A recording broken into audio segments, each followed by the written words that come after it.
Hello students. तो आज आपको हम लोग क्वेश्चन 6 क्वेश्चन बनाने के बाद वो 7वें क्वेश्चन पर जा रहे हैं। हमारा टॉपिक क्या है? 100 important chemistry question for board 2026, right. तो हम 6 इससे पहले कर चुके हैं। अब 7वां देखिए। 7वें में भी 3 पार्ट हैं। पहला पार्ट कहता है under what condition Henry law is applicable on the gas. किसी गैस को जो पानी में डिजोल्व करेगा, कहीं डिजोल्व कीजिएगा तो वह हेनरी लॉ को फॉलो करेगा। तो वह हेनरी लॉ किस कंडीशन में एप्लीकेबल होता है। दूसरा, why Henry law is not applicable in case of dissolution of ammonia and HCl। Ammonia और HCl पर हेनरी लॉ अप्लाई क्यों नहीं हो पाता है। तीसरा, draw the diagram for purification of sea water using RO, right. RO system से समुद्र के पानी को हम कैसे साफ करेंगे। जो समुद्र में जो बड़े बड़े जहाज चलते हैं, महीने 2 महीने 6 महीने तक चलते रहते हैं समुद्र में, तो उस पर इतने 100-500 लोग जाते हैं। उनके पीने के पानी के लिए क्या यहाँ RO मिनरल वाटर जाता है? नहीं। हम उसी पर हम पानी को साफ करने की व्यवस्था रखते हैं, जिसको कौन सिस्टम होता है? RO, रिवर्स ऑस्मोसिस, जो हमारे घर में भी होता है। हम सबों के घर में होता है, दिल्ली में, बॉम्बे में, एक्सेट्रा।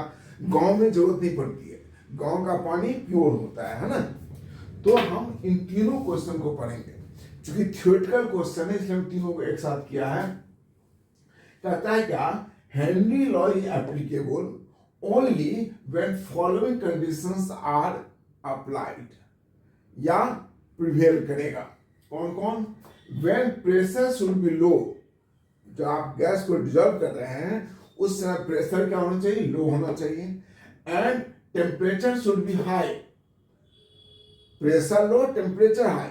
हमें याद होगा आइडियल गैस फॉर्मूला से कि gases follow ideal behaviour when pressure is low and temperature is high। क्यों? क्योंकि प्रेशर जब लो होगा तो गैस मॉलिक्यूल्स बहुत दूर दूर होंगे, उनके बीच में कोई अट्रैक्शन फोर्स काम नहीं कर रहा है। टेम्परेचर जब हाई होगा तब भी गैस मॉलिक्यूल्स दूर दूर होंगे, उनके बीच में कोई अट्रैक्शन फोर्स काम नहीं करेगा। उस कंडीशन के बाद जब बाहर से आप प्रेशर लगाएंगे तब जितना डिजोल्व होना होगा वो होगा। पहले से हाई प्रेशर है तो आपके प्रेशर का क्या इफेक्ट पड़ेगा? आपका पेट पहले से भरा हुआ है तो कोई बाहर से खिलाएगा तब खाएंगे? नहीं खाएंगे ना। Same things here. तो कह रहा है कि when pressure should be low and temperature should be high, it means gas should follow या बिहेव लाइक आइडियल गैस। ध्यान रखना पड़ेगा हमें कि हेनरी लॉ तब एप्लीकेबल होगा जब प्रेशर हाई है और टेम्परेचर लो है, राइट। सॉरी, प्रेशर लो है और टेम्परेचर हाई है, यानी कि गैस फॉलो करता है आइडियल गैस को। दूसरा, gas should not undergo compound formation with the solvent. जो गैस है वो सॉल्वेंट के साथ जाके कोई कंपाउंड ना फॉर्म कर जाए, यानी कि उस सॉल्वेंट में जाकर के उसका न एसोसिएशन ना हो जाए न डिसोसिएशन हो। एसोसिएशन या डिसोसिएशन नहीं होना चाहिए। किसका? जिस गैस को आप डिजोल्व कर रहे हैं। अगर ये कंडीशन फुलफिल होगा तो हेनरी लॉ अप्लाई होगा। तो कह रहा है gas should not undergo compound formation with the solvent और गैस शुड नॉट एसोसिएट और dissociate in the solvent. Clear? ये क्वेश्चन का पहला आंसर हो गया। अब इसी से रिलेटेड है दूसरा, why Henry law is not applicable in case of dissolution of ammonia और HCl इन वाटर। अमोनिया और HCl पर हेनरी लॉ अप्लाई क्यों नहीं होता है? तो आपने यहां लिखा है आंसर, देखो, दैट इज दूसरे क्वेश्चन का जवाब। Henry law is not applicable in case of ammonia and HCl in water because ammonia undergo compound formation and then dissociation. Ammonia को जब पानी में डालते हैं तो पहले क्या करता है? कंपाउंड बनाता है अमोनियम हाइड्रोक्साइड।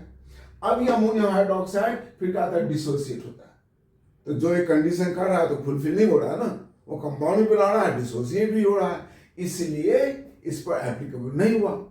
दूसरा, HCl भी हमारा क्या होता है? कंपाउंड बनाता है और फिर डिसोसिएट होता है। देखो, HCl प्लस पानी यानी कि एक्वस, HCl एक्वस, लेकिन वह जब डिजोल्व हो जाता है फिर क्या होता है? H प्लस एक्वस मीडियम में और Cl माइनस एक्वस मीडियम में अलग अलग होता है। तभी तो HCl को पानी में डालते हैं तो पानी एसिडिक हो जाता है, pH वैल्यू घट जाता है, क्योंकि वहां पे H प्लस होता है, एग्जिस्ट करता है। अगर H प्लस ना टूटे, HCl एक साथ रहे, तो क्या पानी का pH वैल्यू घटेगा? नहीं घटेगा।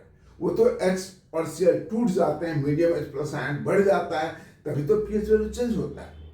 इसलिए HCl पर भी हेनरी लॉ अप्लाई नहीं होता है। लेकिन कार्बन डाइऑक्साइड जब पानी में डालते हैं तो कार्बोनिक एसिड बनता है, लेकिन वो टूटता नहीं है ना, वो टूटता नहीं है, वो टूटता है स्पेशल कंडीशन में, जब उसमें हम कुछ स्पेशल क्या करते हैं, सॉल्ट डाल देते हैं या कुछ और हम इम्प्योरिटीज डालते हैं, है ना, इसीलिए।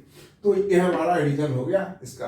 अब तीसरा क्वेश्चन है, draw the diagram for the purification of sea water using RO concept. अब देखो हमने यहाँ डायग्राम बनाया है, ये हमारा एक एपरेटस है, यहाँ पर हमें बीच में एसपीएम है। एसपीएम मतलब semi permeable membrane. Semi permeable membrane का एग्जांपल देते हैं, जब प्याज के छिलकों को हटाते हैं तो उस बीच में पतला पतला सा एक वाइटी जैसा पन्नी, पतला पन्नी जैसा होता है, उसको बोलते हैं वेजिटेबल मेम्ब्रेन। मछली के स्किन को हटाइए, उसके अंदर पतले पतले निकलते हैं, वो हुआ एनिमल मेम्ब्रेन। मछली के पेट के अंदर देखो पतले से जाली के अंदर उसका बहुत सा अंडा दिस दैट सब होता है, वो क्या होगा, एनिमल मेम्ब्रेन। तो वही मेम्ब्रेन यहाँ पर है, सेमी परमिएबल मेम्ब्रेन।